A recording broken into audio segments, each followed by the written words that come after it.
something happened to me, and to this day I can't understand it. My name is Rodrigo. I'm 34 years old, and I've been driving for a ride-sharing app for 3 years. Night shift, always night shift. Since my divorce, I prefer it this way. The empty city, the headlights cutting through the darkness, the silence inside the car. It's better than going back to that apartment and staring at the walls until dawn. I drive through the streets of Portland, Oregon. I know every corner, every traffic light, every shortcut. My car is a 2015 Honda Civic, gray, clean, odorless. I insist on that. 5-star rating. It's always been that way, until the back seat started to get wet. At first, I thought it was sweat. Someone coming back from the gym, maybe. Or a spilled drink. Happens, right? I cleaned it with a cloth, applied some cleaning product, let it dry. Normal. But the next day, it was wet again. All damned night. No matter how many times I cleaned during the day, when the sun set and I turned on the app, the back seat would be soaked. It wasn't a large puddle. It was as if someone had sat there with their clothes drenched. The mark was in the center of the seat, perfectly defined, like the outline of a body. I started putting down towels, plastic. Nothing helped. The water soaked through everywhere. And then I realized something else. All my late-night rides, between 2 and 4 Buddy always ended near the Willamette River. It didn't matter where the passenger had been picked up. The final destination was invariably just a few blocks from the riverbank. Coincidence, I thought. Portland is bisected by that river. Makes sense.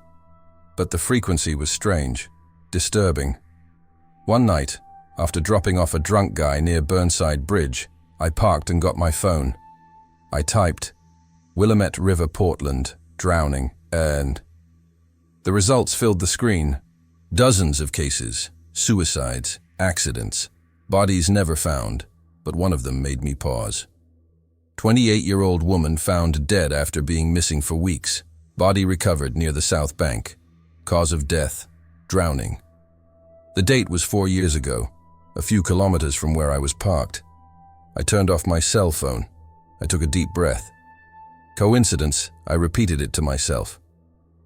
But when I got home that night, the back seat was wetter than ever. And for the first time, I smelled a river. I tried to ignore it. For an entire week, I cleaned the upholstery every morning. I used industrial detergent, a powerful vacuum cleaner. I even took the car to a car wash that promised deep cleaning. The guy looked at the upholstery and said it was spotless. No stains, no moisture. But every night, when I opened the app and accepted the first ride after midnight, there it was. Wet, cold to the touch. As if someone had just come out of the water. What really unsettled me was the pattern of the races. I started writing it down. Every destination address, every time, every proximity to the river. 12 races in 7 days. 10 of them ended less than 5 blocks from Willamette. 2 of them, literally on the edge of the riverbank. Empty parking lots. No houses nearby. Just trees, darkness, and the sound of the current crashing against the rocks. This was not normal. Portland has thousands of streets, hundreds of neighborhoods, but the app kept sending me to the same place, as if it were pushing me, night after night, toward that river. I started refusing rides. I would cancel as soon as I saw the destination. I lost points on the platform. I received warnings, but I kept refusing. Then one Thursday, at 2:37 in the morning, I accepted a ride without thinking. I was tired. I needed the money. The passenger entered silently. A man, around 40 years old, a hood covering half his face. He didn't say a word. He only confirmed the destination with a nod. I drove in silence. The music was low on the radio. The guy wasn't even touching his cell phone. He was just looking out the window. When I arrived at the address, an empty parking lot near the Hawthorne Bridge, he got out without saying a word. No thanks, no closing the door properly. I had to get out of the car to close it. And when I returned, the back seat was soaked. It wasn't possible. The guy had been there for less than 10 minutes. His clothes were dry. I saw it. I would have noticed. But the bench was completely wet, heavy, as if it had been submerged. I touched the upholstery with my hand. The water was freezing. It almost hurt. That's when I heard it. A sound, low, steady, plick, plick, plick, water dripping. I looked up. No leak in the roof. I looked out the windows. It wasn't raining. Plick, plick, plick. The sound was coming from inside the car, from the back seat. I lowered my ear closer to the upholstery.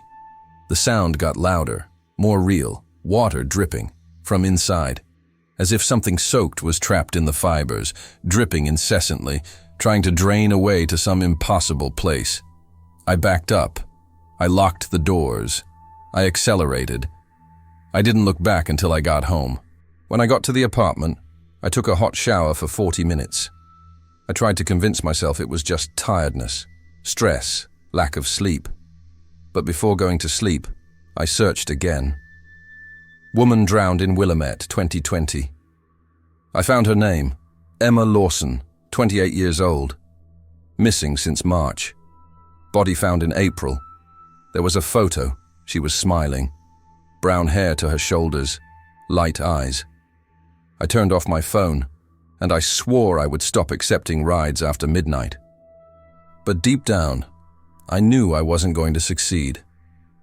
I lied to myself. He said he was going to stop driving at night, that he was going to look for another job. Maybe go back to the day shift, accept less pay, sleep like a normal person. But the following night, there I was, car running, app open, waiting for my first ride. I can't explain it.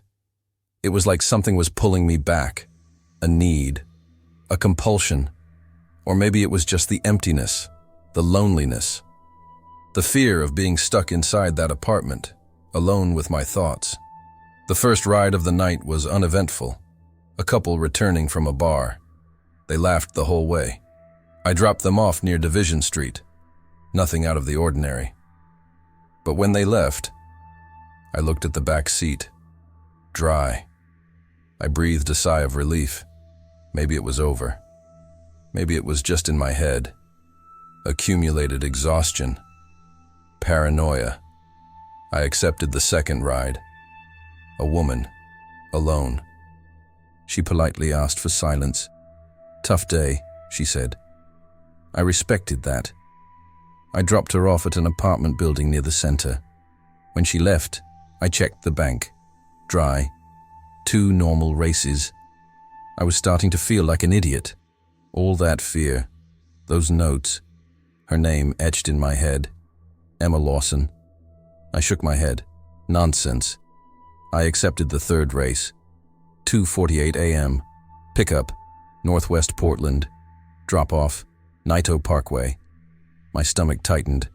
Naito Parkway. Riverside. I thought about canceling. My fingers hovered over the button, but I didn't cancel. I arrived at the address. A small house. Lights off. I waited 5 minutes. Nobody showed up. I texted. I called. Nothing. I canceled the ride. Fee applied.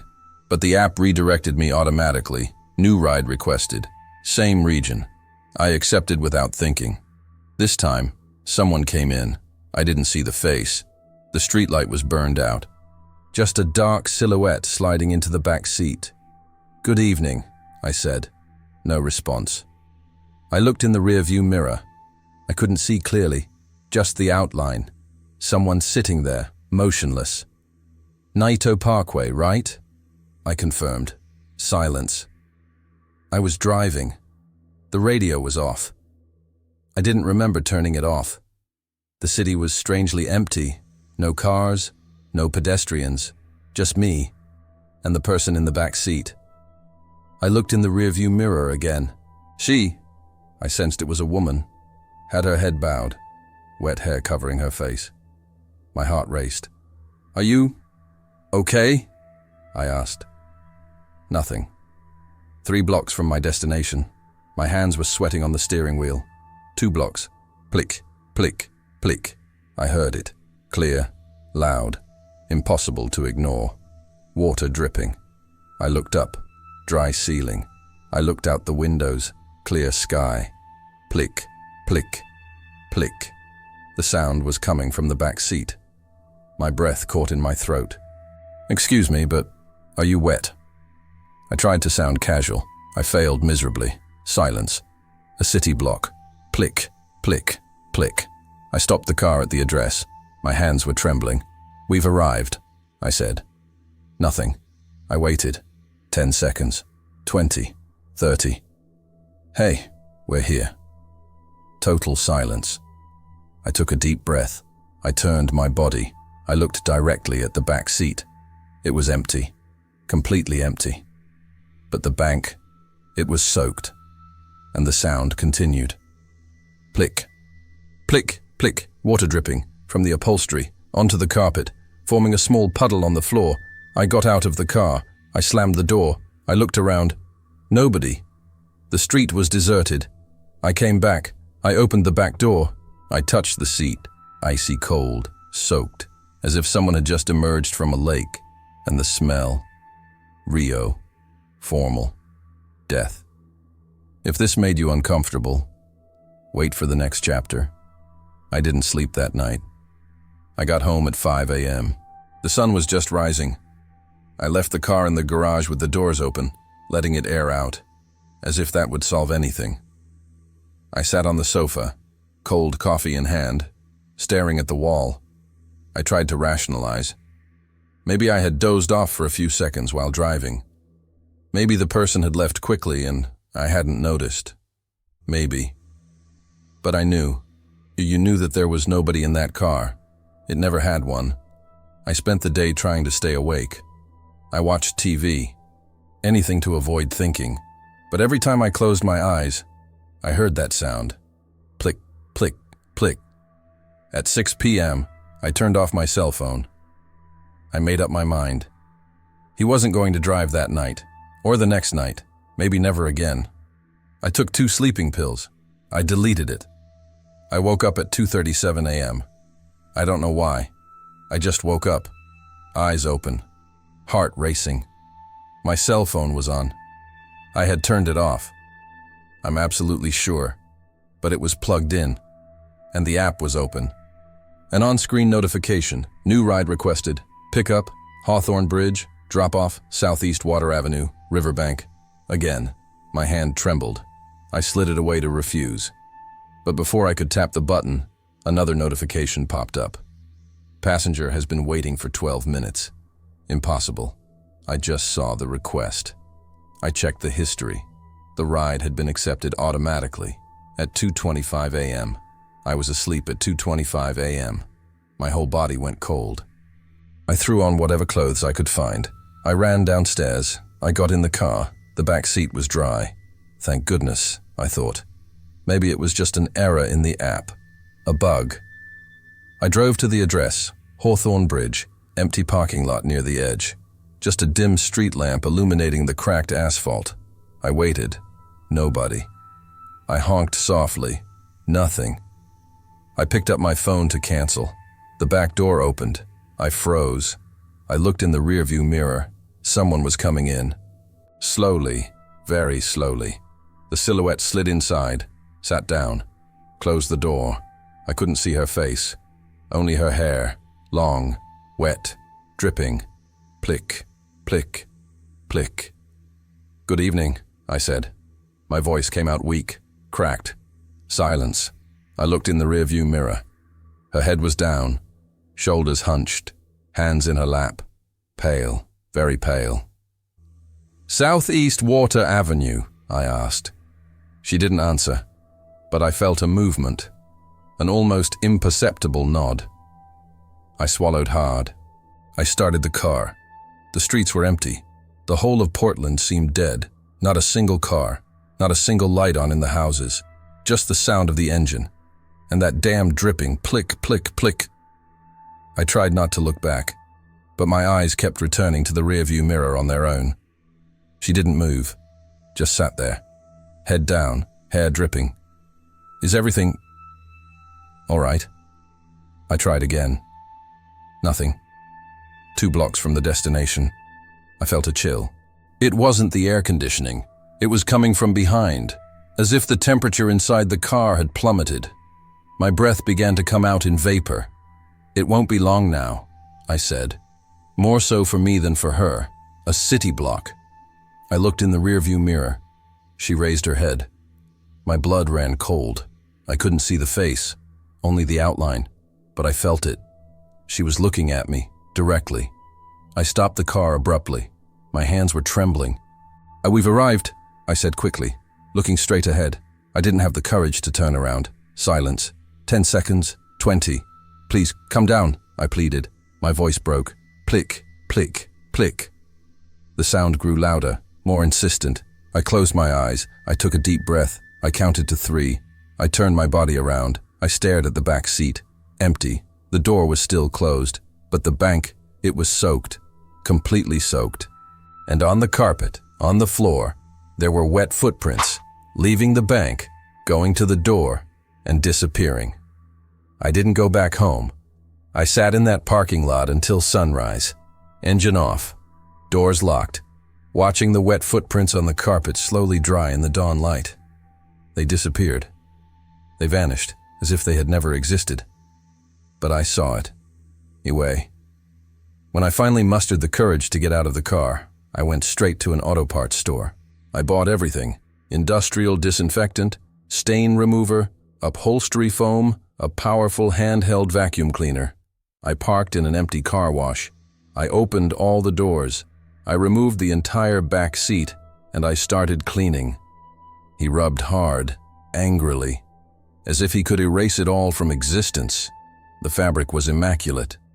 No stains, no abnormal moisture. But I continued. I unscrewed the frame. I looked underneath. I checked the ducts, the connections, every inch. Nothing. I scraped the carpet until my fingers hurt. I threw away the towels I had used. I bought new covers, synthetic leather, waterproof.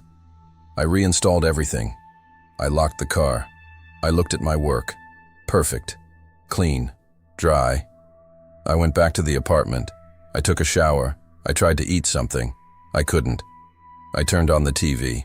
I turned it off. I picked up my cell phone. I put it aside. Every time she closed her eyes, she saw those wet footprints. And I could hear that sound. Plick, plick, plick. That night, I swore I wouldn't drive. But by 11 p.m., I was already in the car, hands on the wheel, app open, waiting. The first race was normal. Young couple, laughter, music. Everything was fine. I checked the bank when they left. Dry, thank God. Second race, businessman, bored, silent, dry bench afterwards. Third race, student, headphones, dry bank. I started to relax. Maybe the cleaning had worked. Maybe it was just mold, something chemical, something explainable. Until I accepted the 2:34 a.m. ride. Destino, Riverfront Park. My stomach dropped. I thought about canceling, but my fingers agreed on their own. The passenger entered. Man, hooded. Without saying a word, I drove in silence, heart racing, eyes on the rearview mirror. He didn't move the entire way.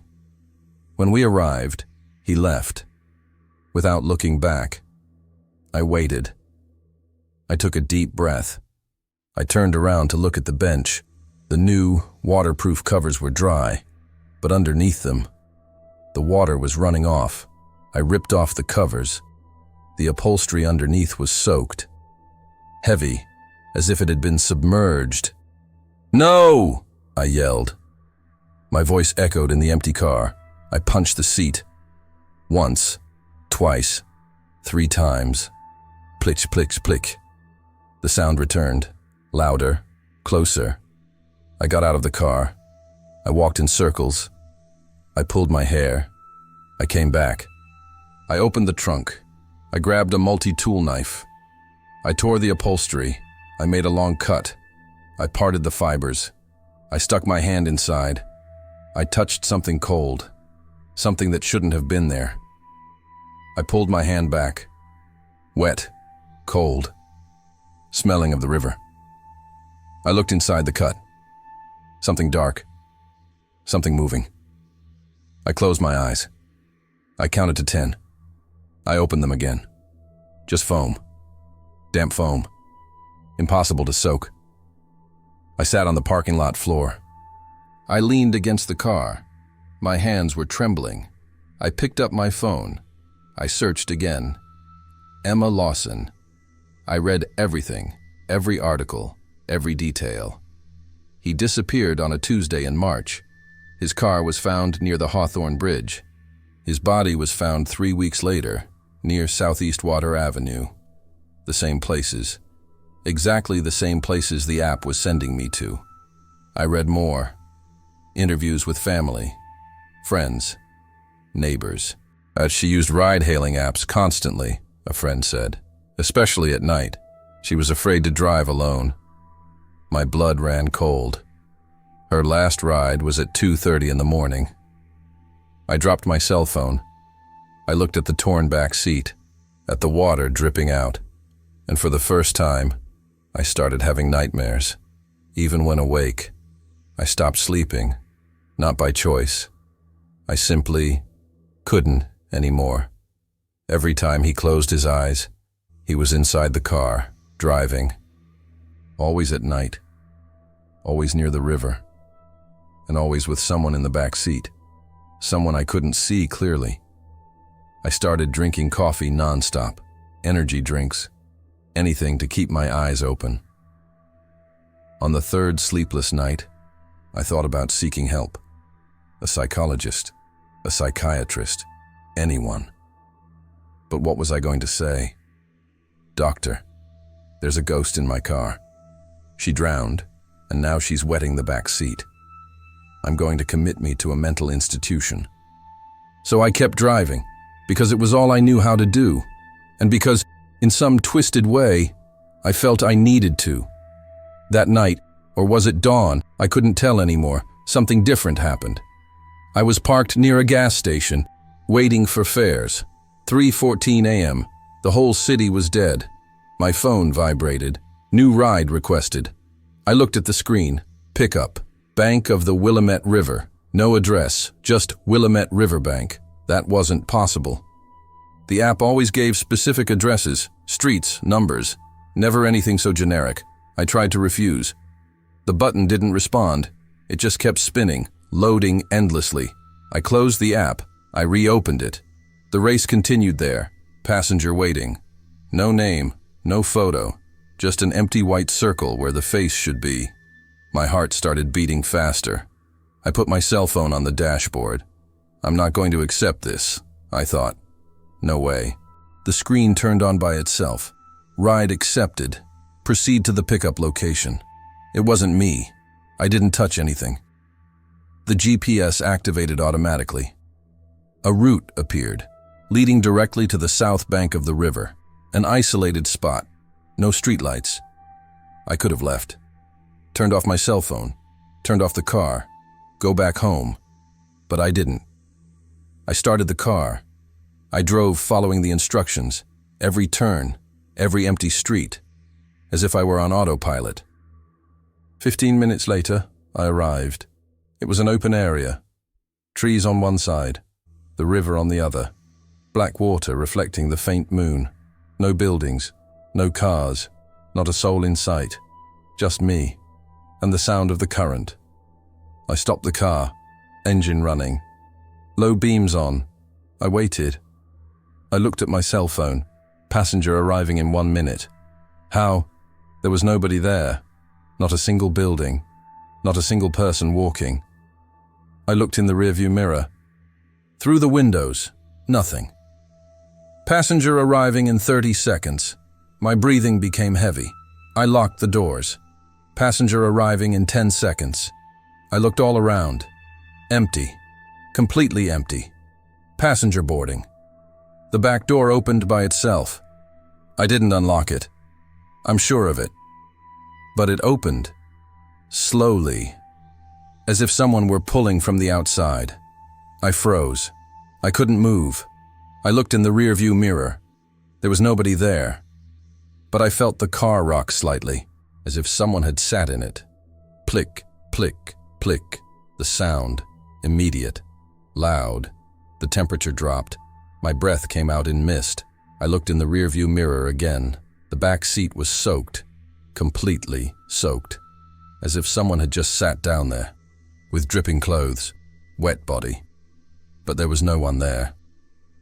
My hand was trembling on the steering wheel. The phone lit up. Follow the road to your destination. No address. Just follow the road to your destination. What destination? I whispered.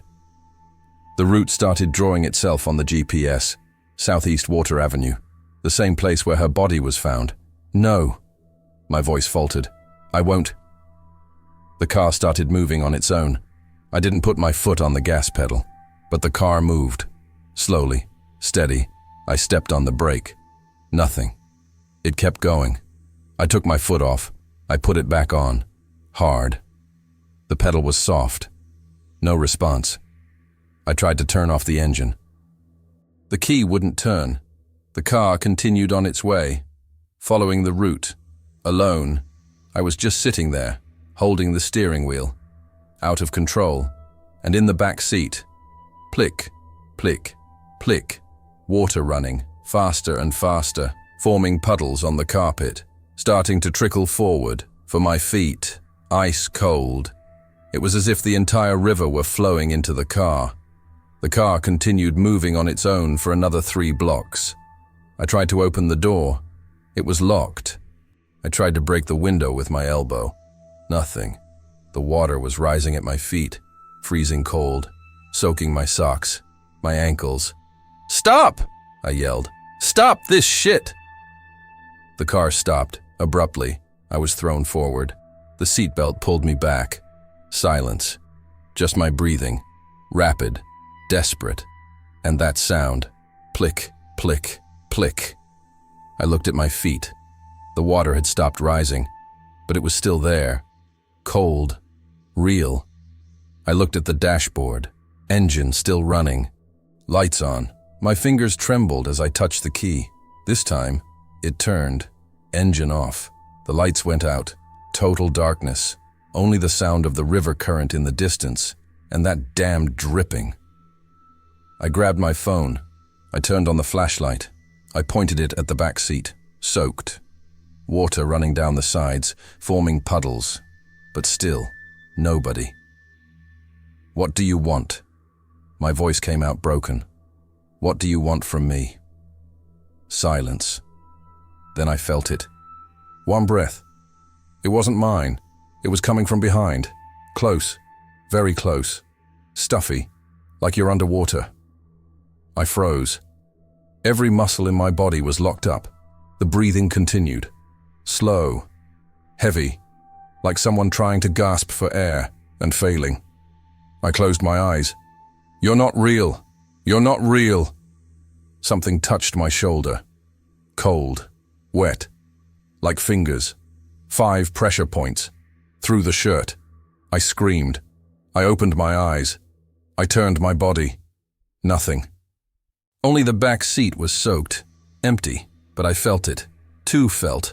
Those fingers. That touch. I looked at my shoulder. My shirt was wet. 5 damp marks. Like a handprint. I tried to unlock the door. It worked. I stumbled out of the car. I fell onto the asphalt. My knees were scraping. I got up. I ran a few meters. I turned around. The car was stopped. Doors open. Interior light on. I could see the back seat from there. And I could see a silhouette. Seated. Head down. Long hair. Stooped shoulders. I blinked. She disappeared. I blinked again. It was there. My mind was falling apart. Cracks were spreading throughout everything I thought was real. I walked slowly back to the car. Every step hurt. Every breath burned. I stopped at the open back door. "Emma," I whispered. Silence answered. But then, something changed. The smell. It wasn't just a river. It was something stronger. Mud. Decomposition. Something organic rotting. I covered my nose. I took a step back. The interior light flickered. Once. Twice. And then it went dark. Darkness. I grabbed my phone. I turned the flashlight back on. I pointed to the back seat. There was something there. Not a person, but a shape. A shadow. Dense. As if the air were folded in on itself. And it was moving. Slightly. As if it were breathing. I stepped back. I bumped my own legs. I almost fell. Something vibrated in my pocket. The cell phone. I took it off with trembling hands. A notification. From the app. Ride completed. Rate your passenger. I looked at the screen. There was a photo now, where before there had been an empty circle. It was her, Emma Lawson. Wet hair, pale face, empty eyes, looking directly at the camera. Or, for me. The screen flickered.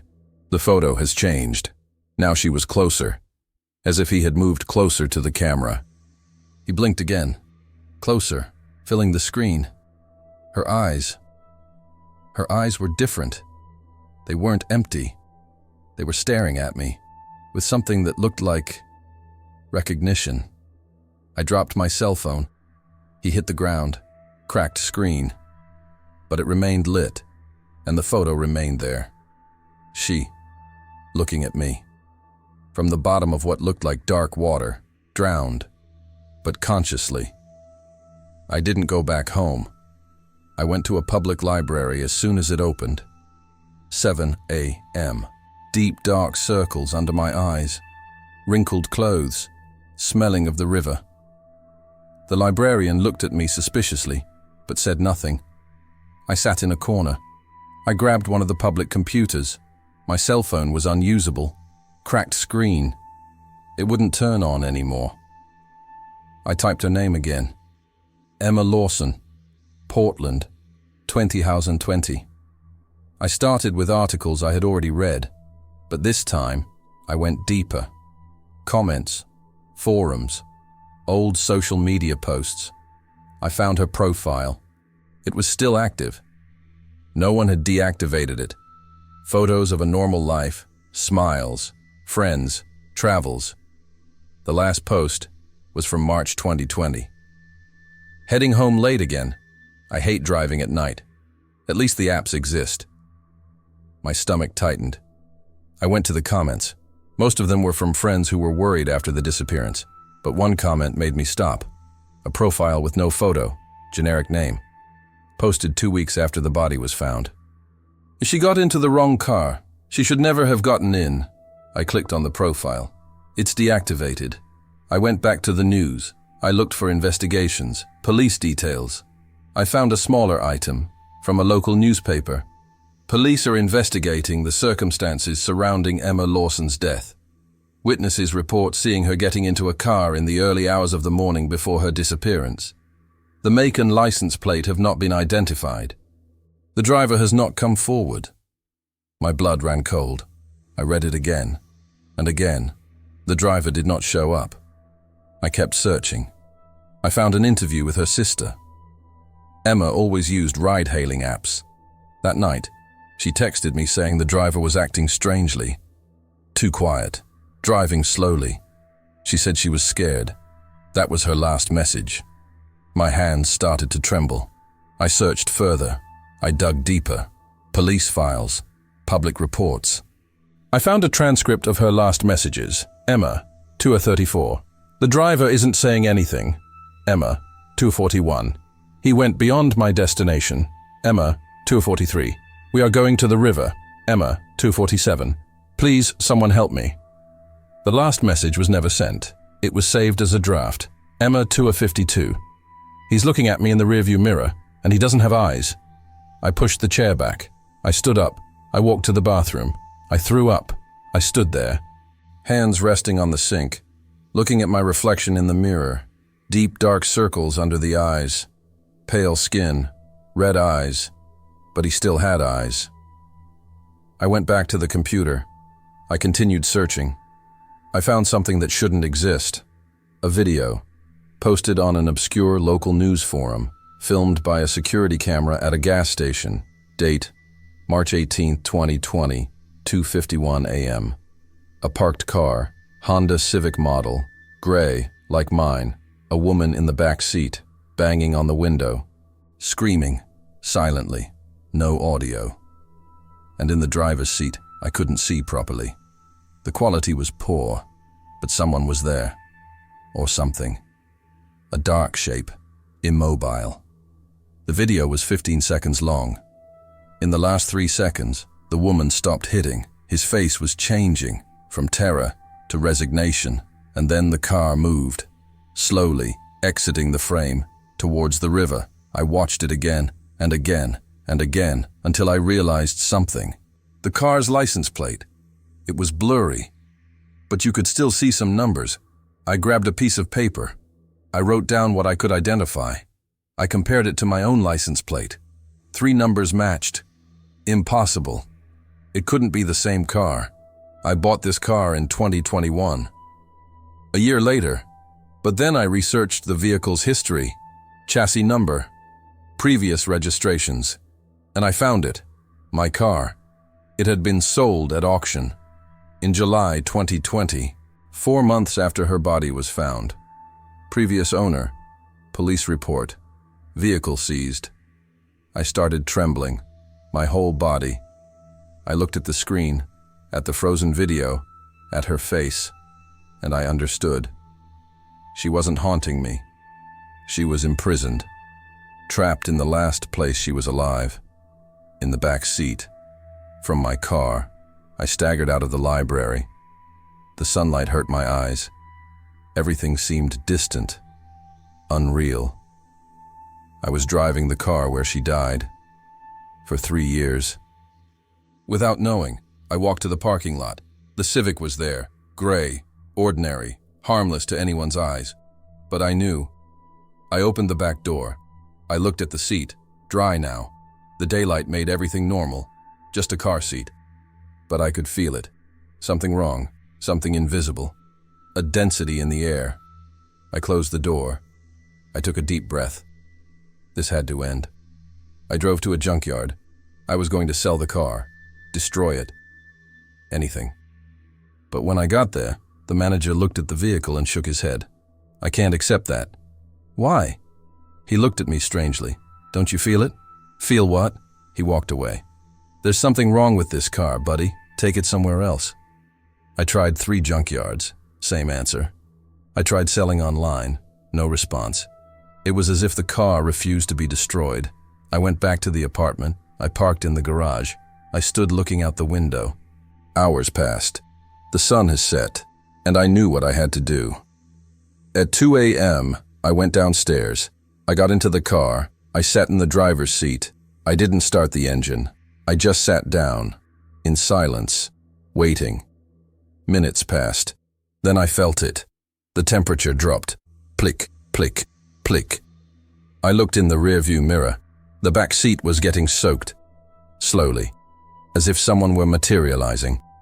Emma, I said. My voice was firm. I know who you are. The dripping continued. I know what happened to you. In that car. Silence. Only water running down.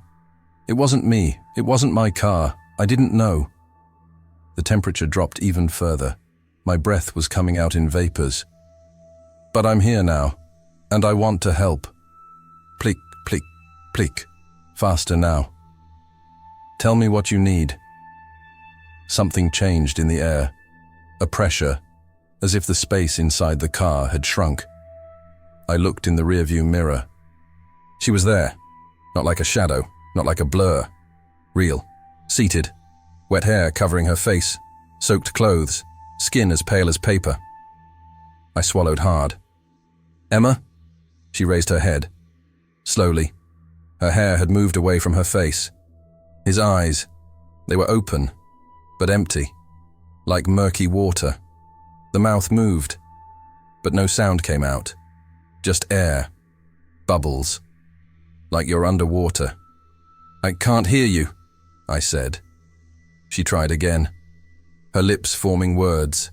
Desperate words. But only water came out, dripping from his mouth. From his nose.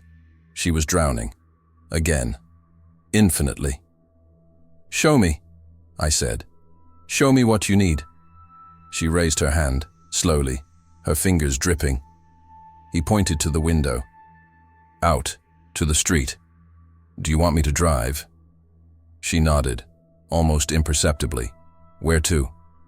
She didn't answer. She just kept pointing. I took a deep breath. I started the engine. The GPS turned on by itself. A route appeared. Southeast Water Avenue, where her body was found. Do you want to go back there? She didn't move, but I felt something.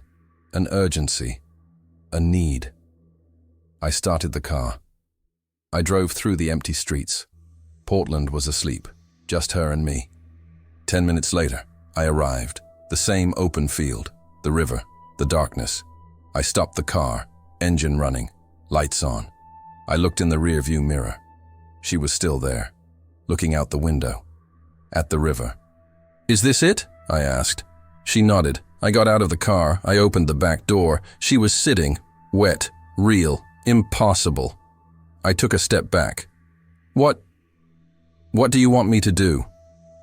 She looked at me, for the first time, directly, and he extended his hand, ice cold, dripping, as if asking for help, as if he needed to go out. I looked at her hand, at the river, at the car, and I understood. She never left. She was trapped. On that bench.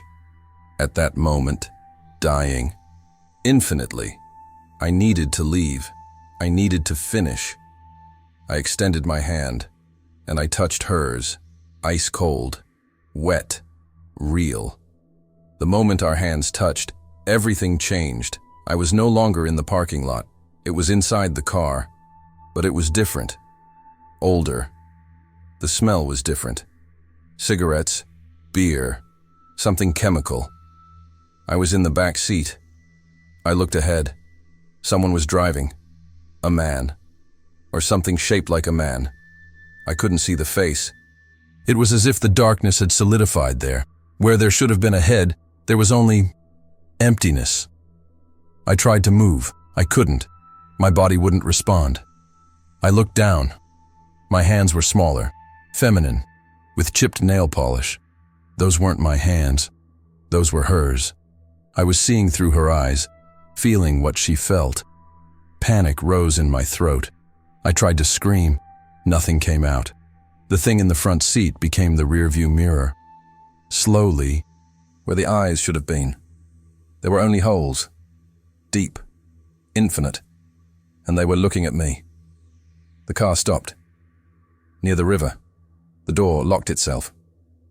Please, I tried to say. Her voice came out. Weak. Broken. The thing didn't answer. It just turned around. Completely. No eyes, no mouth. But I could feel. I was smiling. The door opened. From the outside, a hand, if it was indeed a hand, pulled me. Cold. Wet. As if it were made of water. I tried to resist. It was useless. I was dragged out. To the shore. To the river. The water was freezing. Dark. Alive. He pulled at my ankles, my waist, my chest. I tried to swim. I couldn't. Something was holding me back, pulling me down. Water entered my mouth, my nose, my lungs. It was burning. I looked up. The surface receding. The moonlight fading. And then, it was there. In the water. With me. Watching me. With those empty holes. I'm drowning, slowly, and I felt everything, every second, each missed breath, every despair, until everything went dark. I woke up, on the ground, outside the car, gasping for breath. I coughed up water, but my lungs were dry. I got up, trembling. I looked at the back seat, empty, completely empty, and dry, for the first time in months. dry. I touched the upholstery. Normal, warm, no moisture. "Emma?" I called. Silence. I looked around. The river, the bank, nothing. She had left. Finally, I went back to the car. I sat in the driver's seat. My hands were still trembling. I drove home. I took a shower. I slept for 16 hours straight. When I woke up, I sold the car. This time, someone bought it. No questions asked. I bought another one. Different. Red. New. I'm back to driving. Day shifts now. Everything went back to normal. Almost. 3 weeks later, I was having coffee in the kitchen. I heard a sound. Plick. Plick. Plick. My blood ran cold. I turned slowly. The tap was closed, but there was water on the ground, forming a small puddle. I looked around. No leaks in sight. The water was appearing out of nowhere. I knelt down. I touched. Ice cold. It smells like a river. I stood up. I stepped back. And then I saw, on the wall mirror, behind me, a wet silhouette, standing, hair dripping, looking at me. I'll turn around quickly. Nothing. I looked in the mirror again. She was still there. Closer now. I blinked. Closer. His hand went up. Slowly. He touched the glass. On the inside of the mirror, leaving a wet mark. 5 fingers. Like when she touched my shoulder. His mouth moved, forming silent words. I could read it on their lips. Thanks. And then, but he's still here. The light flickered. It was deleted. When he returned, she had disappeared. But the wet mark on the mirror remained, and I heard it from the bathroom. Water running. The tap had turned on by itself, and in the vapor of the mirror, someone had written it. 2 words. Red car. I looked out the window. My new car was in the garage, and in the back seat. I could see it, even from here, a dark stain. Wet. I never drove at night again. But that doesn't matter, because now I know. It wasn't just her. It never was. It was him, and he didn't finish. If you listen to the end, you're already one of us. Subscribe so you don't miss the next whisper.